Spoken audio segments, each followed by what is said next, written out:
Be sure to comment, like, and subscribe. Woohoo! Squeeze the juice out of this road trip. We're in Darwin! Whoa, whoa, whoa, whoa, whoa, whoa, whoa. Look at that. The Great Australian Road Trip. I love driving. For generations, I really love this car. I actually have one. it's been an intrinsic part of Aussie culture. Now here's a happy, relaxed family, all set for a pleasant Sunday afternoon drive. Do you love traveling with your family? And still to this day, if you really want to experience this great southern land, you've got to hit the road. I love it so much. In this series, food guru Melissa Leon I am the Lotus Queen.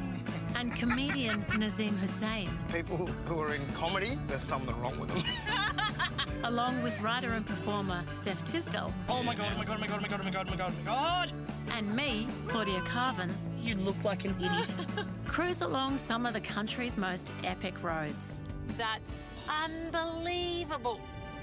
to uncover extraordinary places, Look at that light. There's a croc! reveal a side of Australia that's often unseen, Rah! I like that because that isn't really that well known. and head off the beaten track. Hello, red dirt. Because it's as much about the journey as it is the destination. It can't get much better than that. I love you. This is Great Australian Road Trips. This time, I'm taking Mel on a wild ride from Darwin to Arnhem Land because it's been on my bucket list for years. We're in Darwin! We are in Darwin. How good is this? Sheesh. Have you spent much time in Darwin before? The only time I come to Darwin is for the Darwin Festival. You go on road trips sort of by default, being on the road as a comedian. Yeah, it's just like our office, you know. We don't really have like a place of work. There's no key card or The anything. road is your workplace. Yeah, the road is my office. That's my cubicle. If you can travel with a friend, Yeah. that's like a special kind of friend. But if you can't travel with them, then the friendship's over. So this may be the end of our friendship. There's a lot at stake here. You know, you got to be in it to win it, or lose it. Either way, life will be Yeah. more clarified after this trip. You know what they say in the Muslim tradition? They say if you want to know someone, if you actually want to really know someone, you've got to either work with them Yep. or travel with them. So you're about to get to know me, and I'm feeling very exposed. So let's go. Let's do it. Let's freaking Let's just this bucket list. squeeze the juice out of this road trip. But I mean, when you're here, it really feels like you're at the gateway of Southeast Asia. And you see that here. I mean, it's such a culturally rich city. It's only a relatively small population. It's a major city in Australia. It's like 100,000 people. Fits in the MCG. Yeah.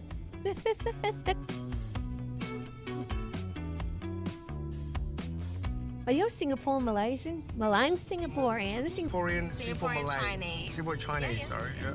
My parents are from Singapore. They came out here in the 70s. And I was born here. My brother was born here. And we grew up going on road trips. Because they were like, okay, we want our kids to know the country they're living in. If you really think about it, they took Pretty radical huge steps. risks, massive risks to be here. Not know much about a place and say, hey, let's go make a life there. That's massive. Let's go make a life in a place where we often don't know the language. The culture is quite different to ours, you know, and then coming here and facing a lot of racism, you know. What was it like growing up for you? Racism was a thing, but I think like having a single mum was probably more of a, kind of getting by day to day financially was probably the bigger challenge. Yeah. And just sort of almost like, not hiding, but being ashamed of like not having enough was probably the bigger kind of...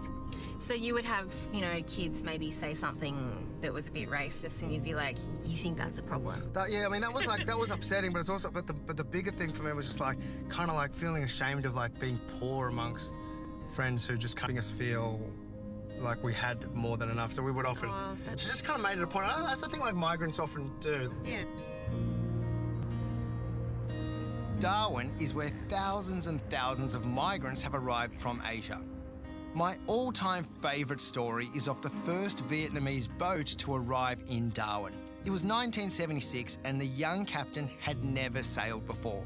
Somehow, he navigated 3,500 kilometres with his younger brother and 3 mates. But their map was torn from a school atlas and only went as far as Timor. So, they sailed the rest of the way here with no map.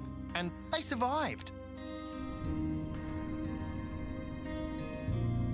I did do a DNA ancestry test thing What came up? a couple of years ago. I'm 92% ethnically Chinese. Okay. Which is Yeah, that checks. pretty decidedly... Yeah, but what's the 8%? That tracks. And then the rest is broadly East Asian.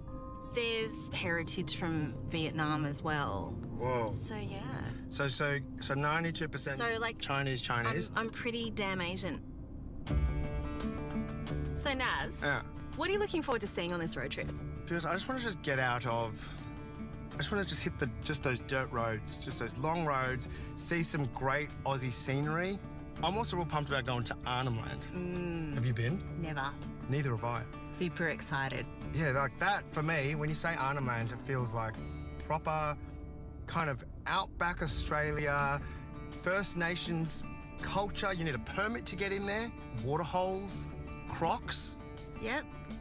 From a safe distance. There's no safe distance with crocs. I think I just want to, maybe from the car. You can get out first, and if you give me the thumbs up, I'll follow.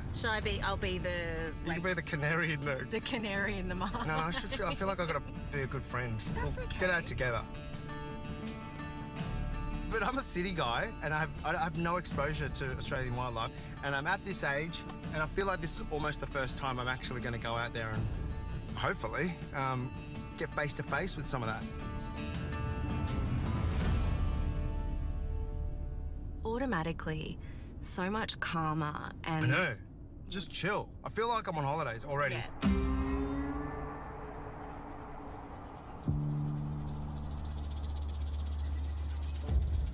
So we're about to make our first pit stop, which admittedly requires a tiny detour.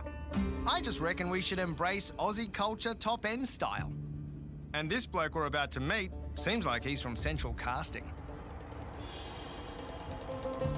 I just know how much you like whips and leather. So now it's out there, Mel. Oh, Australia now knows Australia now my knows. affinity for Yes.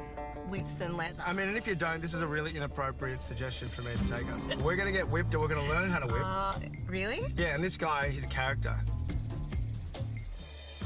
Mick Dennigan might not be Crocodile Dundee, but he did design whips for Baz Luhrmann's movie Australia, and he claims to hold a world record in whip cracking. Every time you mention Mick's whips to Territorians, people just that know whips, Everybody knows Mick. there's a big reaction. Just like, oh, Yeah. Mick.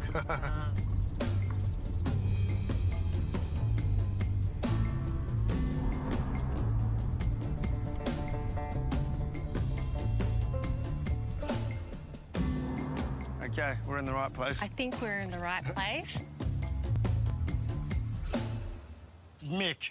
G'day, welcome to Mick's Whips. Hi, I'm Mel. G'day, Mel, pleased to meet you. Nazim, nice to meet you. G'day, Naz, how are you, mate? Oh, very excited. Excellent. Okay, so these are the world's fastest whips, and last year I put crocodile teeth in them, made them a bit heavier in the butt of the handle, Yeah. and that made the world record possible.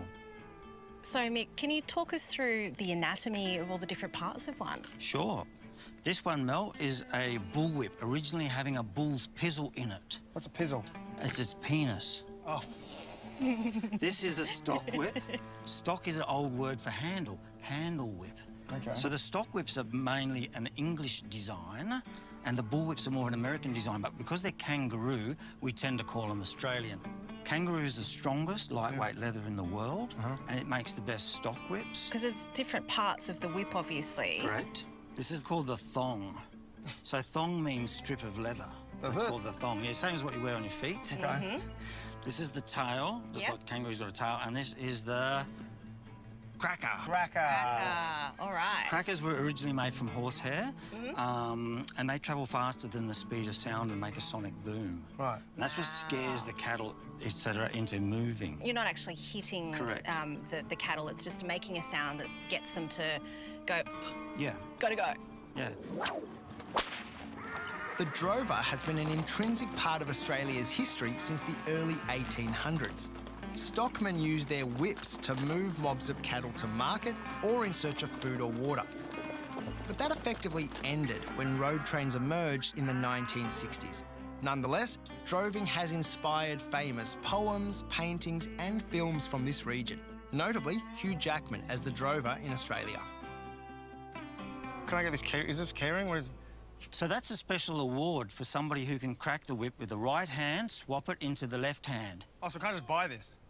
If you can crack this whip today, Naz, I shall be awarding you one of these white belt badges. Oh! Game on. Right, let's go. Yeah.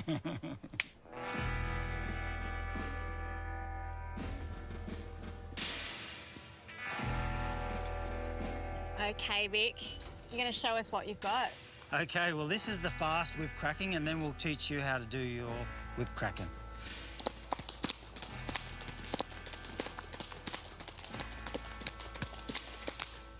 Whoa. That was amazing. That's amazing.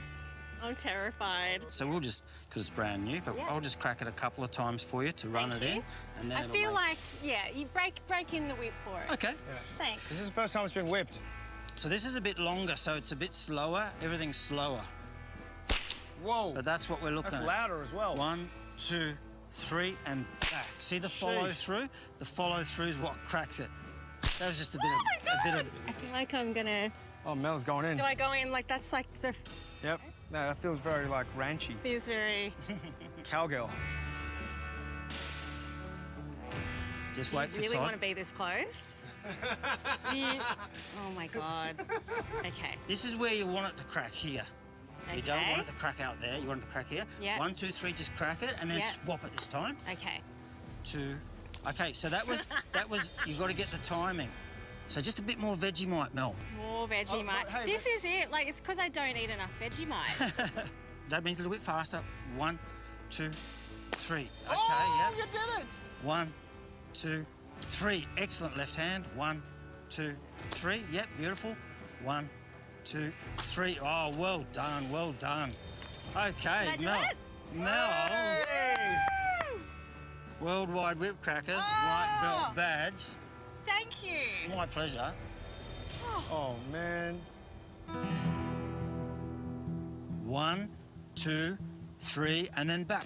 Good man. Yep, swap it. Way. 1, 2, 3. Yep.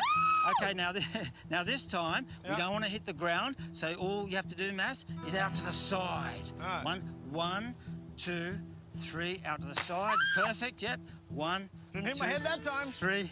Hey, now he's got it. 1, 2, 3, 4. Oh, well, That was a real one! fantastic work. Hey! Well done, Mass. Oh, my White God. belt whip cracker, mate. It's one of my proudest moments. Thank you so much. Oh, sorry. It's all good. Yes, right, Matt. Is that an elation like you've never felt before? That was nuts. That was more excitement than I was expecting. See, but hearing you properly crack, I don't think I cracked it properly. Huh? Go on, you want another go? Now you talk. Hey, that's the sound I was looking for. There you go. Hey! And we're Well gonna stop. done. How good is that? See you, Mick.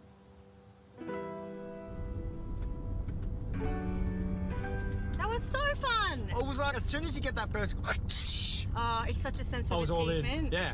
You broke the sound. Think No, about it this you- way. We broke the sound barrier of our own volition. Isn't that crazy? We broke the sound barrier in, let's be honest, one of the slowest places in Australia.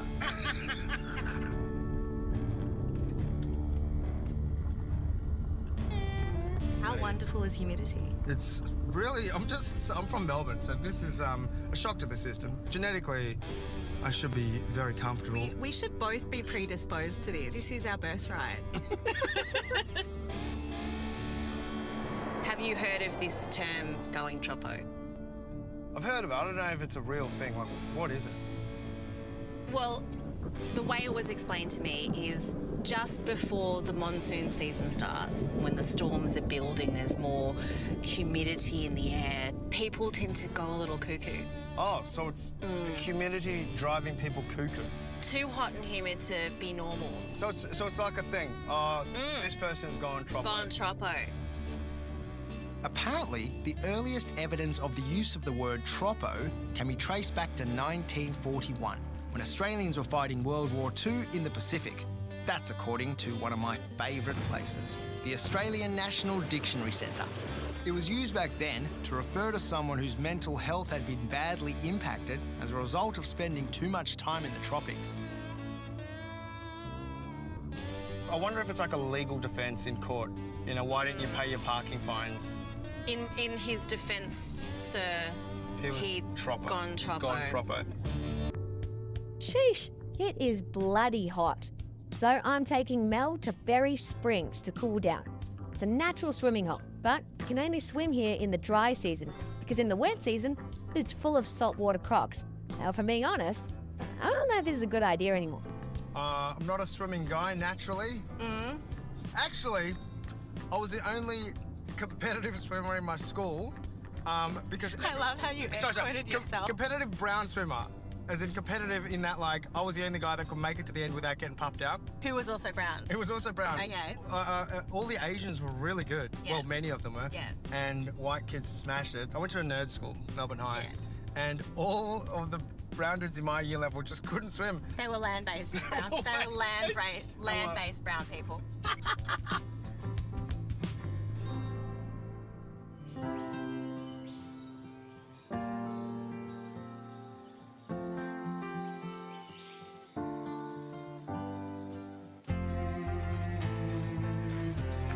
Almost here. And see beautiful, beautiful water. That's very nice. Okay, but before we go into it, can we just read this? Okay. Crocodile safety. Freshwater crocodiles inhabit this area. They can become aggressive and cause injury if disturbed. Do not approach or interfere with these animals. So that's their advice. Just don't approach the crocodiles. Fair. Yeah. I mean, I wasn't planning on it, to be honest. You know, a good way to not get close to the crocodiles is to just not go in the water. True. Yeah. But it also says very low crocodile risk. Is that good enough for you? I'm fine. Let's go. I honestly want to know what was going through your head when you all decided to jump in this water. Didn't you just say it was crocodile season? This is crazy. Please get out of that water and quick.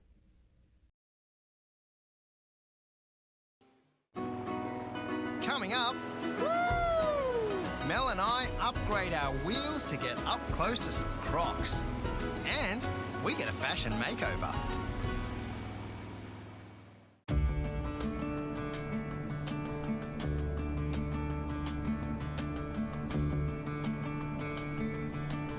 You walking into a restaurant is probably the most intimidating thing for restaurateurs. Imagine having like a freaking Australia's like the most well-known food expert judge.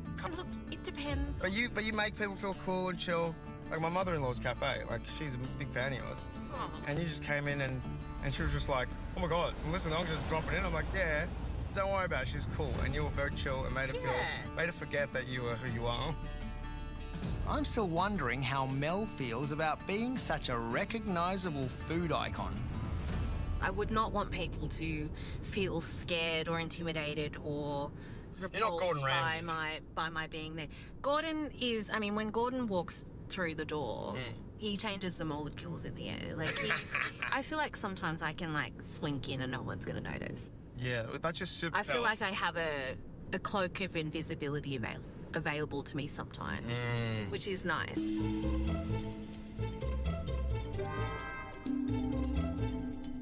I feel like people who are in comedy, maybe entertainment, Yeah. there's something wrong with them. Like, if we break it down, we're seeking some sort of approval 100%. from strangers. Yeah. Fill the hole in my soul, strangers. Yes. That was left behind by something. Please give me something. I mean, Yeah. we are driving in a car with like 65,000 cameras pointed at us, and this feels completely normal to us. Why? The hole in our soul. Broadly, our Asian upbringing precludes us from believing the hype because we have our families would never allow it. Like you're like, oh, you got an A. Is there are there pluses in this system? Oh no, yeah, exactly. Like, oh, you got 80%. Why not 90%? Why not 99? My mum literally used to come to parent-teacher interviews, and when the teacher would be like, "He did so great in maths this year, 96%, top of the class," and she'd get the book around and turn it around and go 96%. Where did you go wrong? Yeah, well, Yeah, did where anybody did you beat go him? wrong? Yeah. Like, just what happened? And look at me, what's wrong, Nazim? Yeah, that is. So how could we ever get big heads about success? You can't really visit the top end and not want to stare a croc in the face, so I've enlisted a boat. But not just any old boat. Okay, welcome aboard, guys. So this morning we're going to take you out around the Corroboree Billabong, so on the airboat. And the airboat's going to take you out through a wetland system where no one else can actually access. So the beauty of the boat is we can go over extremely shallow waters and across grasses, so when you see me going towards grass, do not panic. Hopefully on today's trip while we're out there, we're going to come across a few crocodiles for you, maybe some water buffalo, and an abundance of bird life and plant life to explore for you. So sit back and enjoy. Let's go. Let's do it.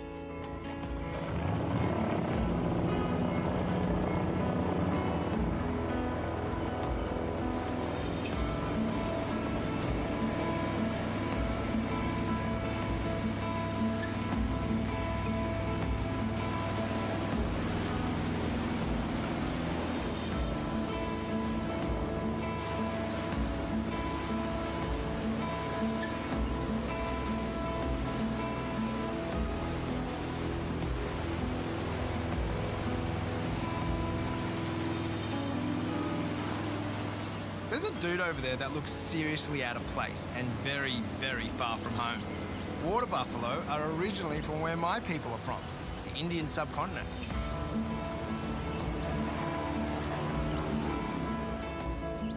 Oh, wow. What is that? That is actually what we used to refer to as the jabiru. So essentially back Jabiroos had a rebranding? Yeah, we now call them the black-necked storks. You know us Aussies, when we name things, we keep it very simple. So Yes. essentially, your only stork species in Australia, it's got a black neck, you call it the black-necked stork. Sure. You find a lizard, it's got a blue tongue, it's the blue-tongued lizard. Yes. And if it's a spider, it's got a red back, it's a red-backed spider. Makes it easy to be a tour guide in a territory, that's for sure. What does it eat? Anything, essentially. So I've seen them pick up snakes out here, baby crocodiles, fish. That bird eats baby crocodiles? Yeah, they'll swallow the baby croc. What?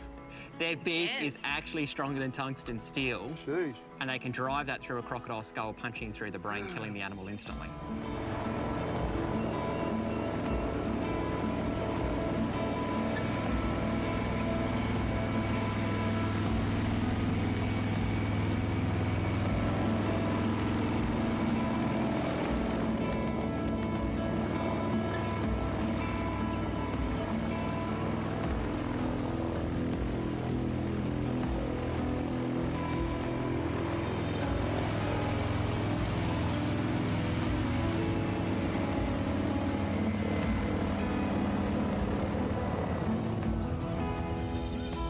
Righto, guys, you can take your headsets off now.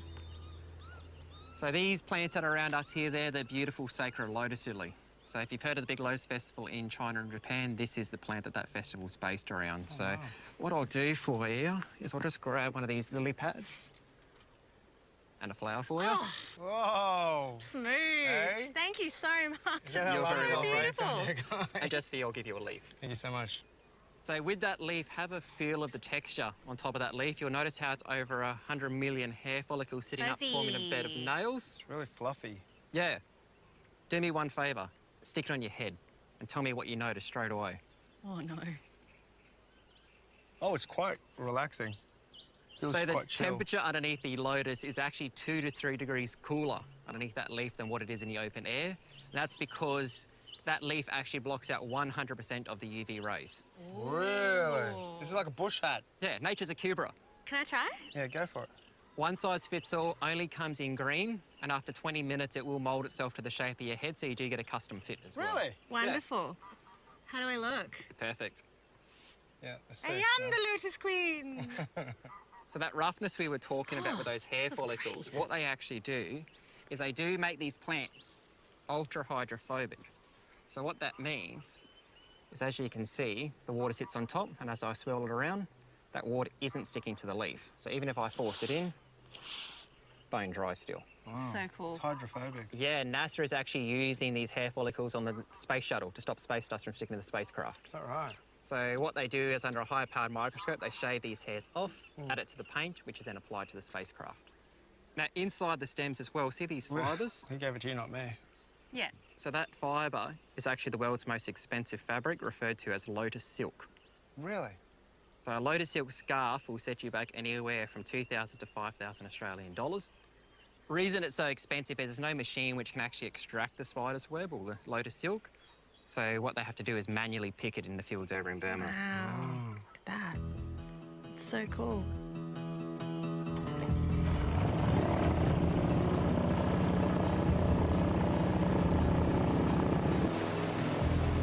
Be sure to comment, like and subscribe. Billabong is part of the Mary River wetlands, which is chockers with wildlife. And, you guessed it, one of the largest populations of crocodiles in the world. Wow. Right here. Yeah, right there on the side. Oh my goodness.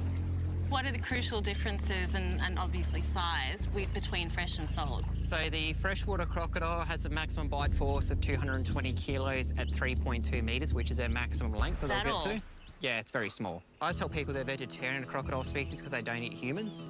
So if you go swimming in the Northern Territory at Berry Springs, Litchfield or Kakadu, you will actually be swimming with the freshwater crocodile because they will not be removed from the waterways, as you're statistically more likely to be bitten by a dog.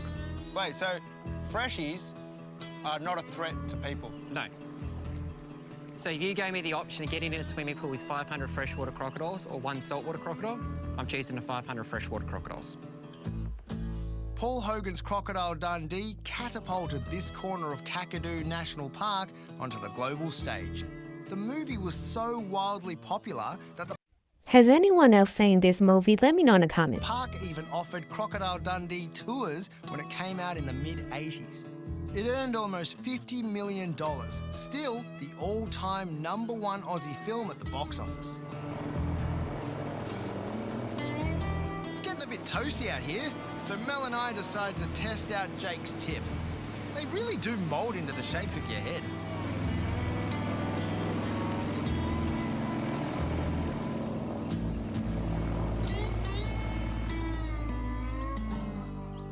What a relief to be back on dry land. Arnhem Land is still more than 200 kilometres away, so we've got to burn some serious rubber and chew some fat. How long did it take you to develop your first stand-up routine?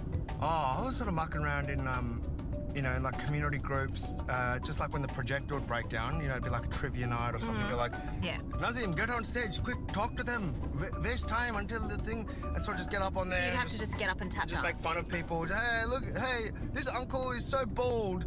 You can see, and just making fun of people's appearances, just telling stories.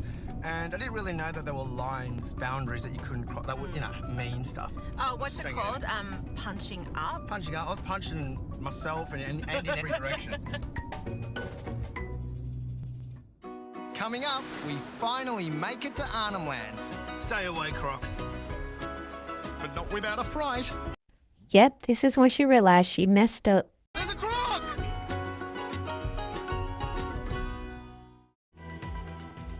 Great Australian road trips. One adventure at a time. With Lexus.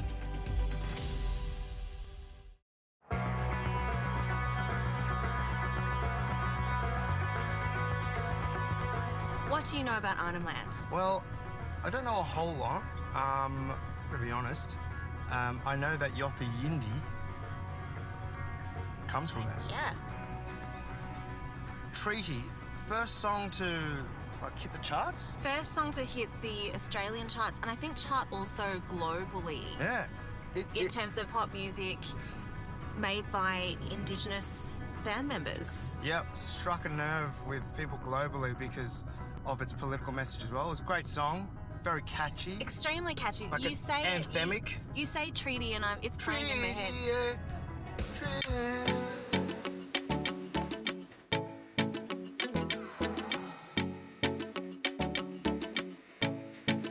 You know what's really cool is that track has a didgeridoo on it.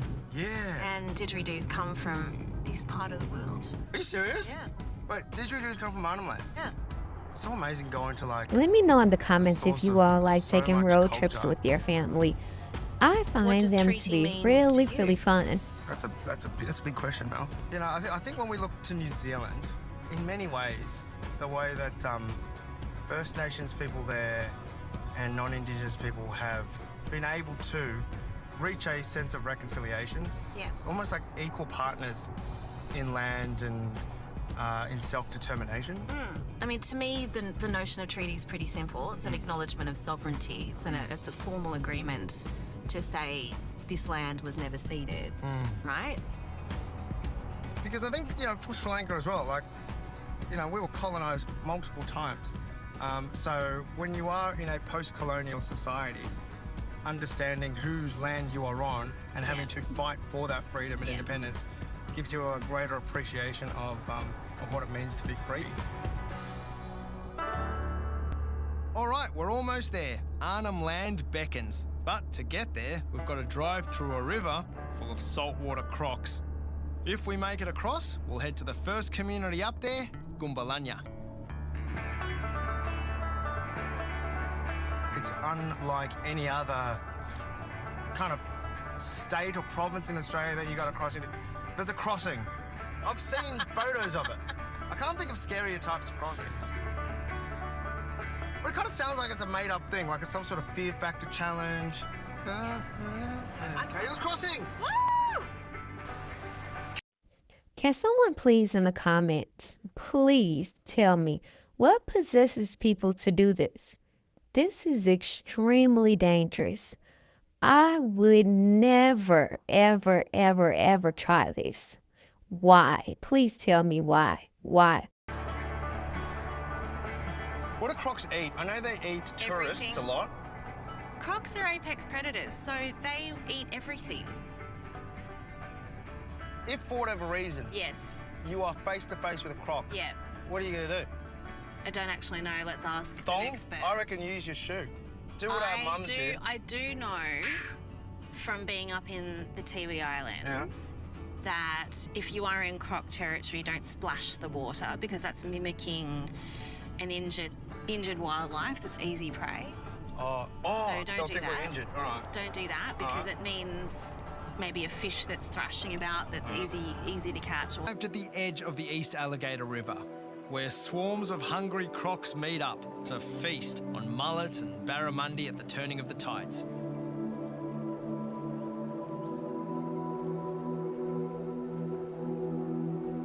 Oh my God, there are actual crocs. yeah.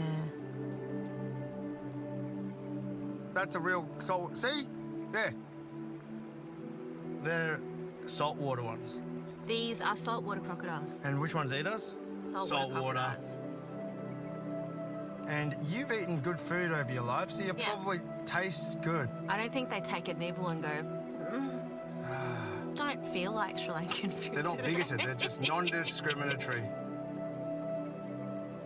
Can you just triple check the windows, please? Triple check. Roger that. Locked? Locked. All right, here we go. See? Croc. See? Oh my. Come on, guys. See? Why are you driving Saltwater across the crocodile. water with these alligators in it? It's literally alligator-infested waters. There's a Why? croc! Stay away, crocs. You all better be thanking God you made it across safely. We made it! Hooray! And we're in Arnhem Land. And now we're in Arnhem Land. Yay! Arnhem Land's home to under 20,000 people, most of them Yolngu and Binet, the traditional owners of the land. It stretches for almost 100,000 square kilometres, bigger than several European countries, and you need a permit to enter. It's completely isolated from the rest of Australia for several months each year during the wet, or Gujuk as it's known locally. So we're heading to Gumbalanya. Yeah. Gumbalanya welcomes Gumbalanya welcomes you. me, or both of us? Who? Well, us. So we're going to meet Sean Edwards. Sean grew up in Arnhem Land before moving to Sydney and then Melbourne to play professional football. But he left the glitz and glamour all behind and moved back home to open the House of Darwin, a social enterprise project that reinvests its profits into remote Indigenous communities, including this place. I am a huge fan of the House of Darwin. They arguably produce the best merch I've ever owned. So I can't wait to meet the guy who's behind it.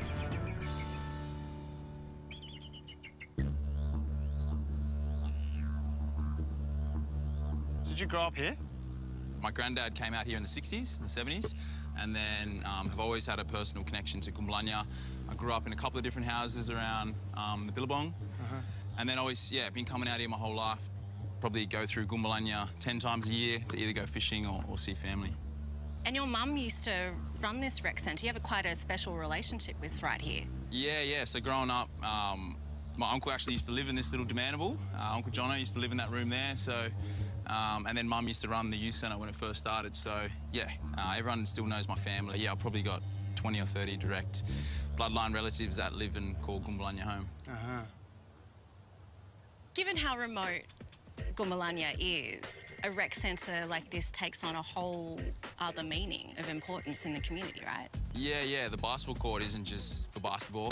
It's where they play footy, but it's also where, the kids come on a Friday night, they have the school disco, and also if there's health workers that come out to the community, they'll run their programs on the court. It's kind of like the CBD in Melbourne or in Sydney. We partnered with Arrernte Corporation to come out and paint a mural with Injaluk Art Centre, Gabriel, who's one of the head artists out here, to put his artwork on the court and create a space where the kids are proud to come and proud to hang out. When you come back to Gumbalanya, what has your heart? What makes you proud of being from here? I think just the landscape. It's my favourite drive in the world. I've been lucky enough to, with footy and different opportunities, to travel the world. But as soon as I get to Cahill's Crossing, your phone reception drops out, and that 20 to 30, you see the animals, there's rock art on all the different corners of the drive, and I just feel at peace. Thanks so much for having us out here. Do you think we should, it would be rude not to, right? Yeah. I'll try. Oh. Oh. Oh, Naz. We're gonna find out. Hey! Hey! Oh!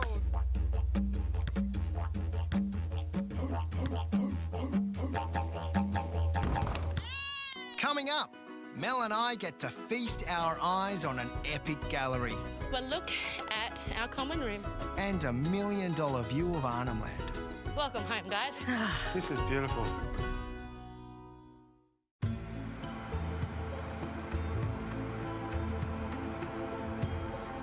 Wow, Arnhem Land. What an epic place and what an inspirational story. And now for the finale, I'm taking Mel back across Cahill's Crossing to Ubia for what I'm told will be a 5-star view. Huh? Yes, please. Thank you very much. No, it's a very small one. Small one, thank you. You too. Now, this is our final destination for our roadie here in the top end. Mixed emotions, I got. It's been fun. We've seen so much stuff. We've experienced a lot in a relatively short amount of time, but it all comes to an end shortly. We're heading to a very different landscape right now. We're going to Ubia. Yes, a very ancient part of Australia. It's all ancient, but we're going to see some evidence of ancient culture.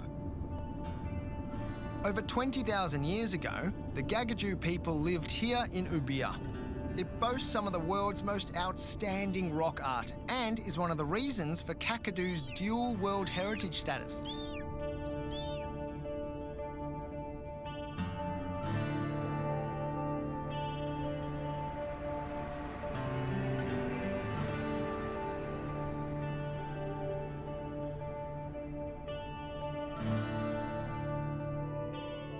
closer and closer to the main gallery of the Ubi and art sites up here in the Northern Territory, Kakadu National Park.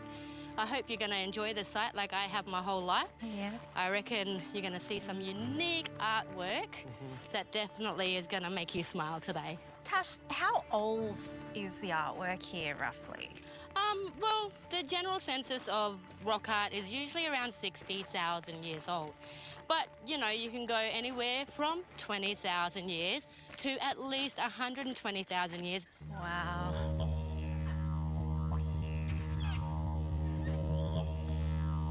Well, look at our common room. Wow. This is our main gallery. Wow. It's amazing. What you're looking at is your menu board. Yeah. Thanks for translating that into terms I can understand. What's on the menu? Well, we got a little bit of barramundi, a little bit of short-necked turtle, long-necked turtle, some goanna on the side, and if you like a little bit of sweet fish, Saratoga too. Every fish you see up there is painted to size. So that's how big it was when they caught it that day. Nice. Oh, so this is literally a menu? Yeah, a wall of fish and food that you can gather in the surrounding countries all around you. Yeah. All still available to you today. You just got to get out there, hunt it, gather it, prepare it, cook it and eat it. For non-Indigenous people like us, this is a pretty special and exciting place to be. What does it mean for First Nations people, for you and your family? Well, I guess for me it's my heart, and I dare say my family would say the same. With Kakadu, it's our everything. It gives us our home, it gives us our living, our survival, and comfort and freedom. I mean, it's here, but we have to take care of it so that it can take care of us. And at the same time, these days, it's not just for us. It is for people like yourselves, because we all have to take care of this country together. I just can't wrap my head around the idea that, like, maybe 20, 30, 40,000 years ago, however many years ago, some of your ancestors drew these paintings, and now these stories are still alive thanks to you. I'm very lucky that I come from patrilineal line that is all from this region, basically. So my grandfather being one of the main senior men to help establish Kakadu as a national park, Bill Naiji, otherwise known as the Kakadu Man. Tasha's grandfather was nicknamed Kakadu Man because of his decision in 1979 to lease his traditional lands for what we now know as Kakadu National Park. A book and a documentary, both titled Kakadu Man, came out around the time he was awarded an Order of Australia in 1989. The award recognised the instrumental role he played in Kakadu receiving UN World Heritage status. It's a hell of a family memory book and, you know, portrait gallery and, you know, these are precious heirlooms. Yes. Priceless heirlooms, I would say. Yes, I dare say they are priceless. I mean, I would never sell any of this rock. I don't know what I could get for it.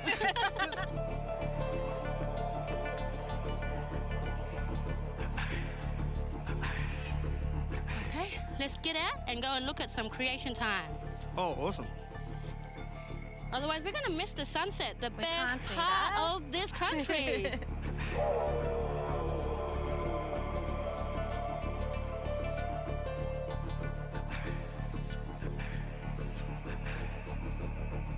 Oh, wow.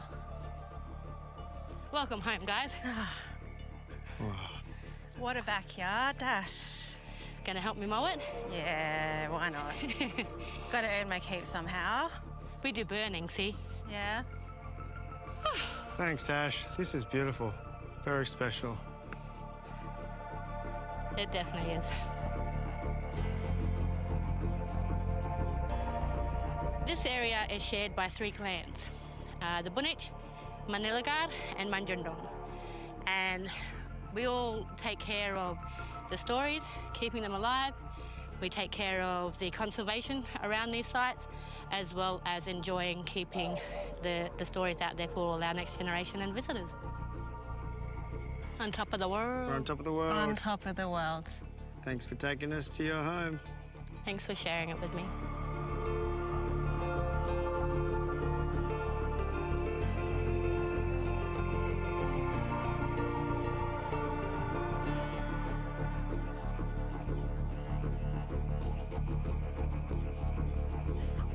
Be sure to comment, like, and subscribe. As always, let me know what you think in the comments.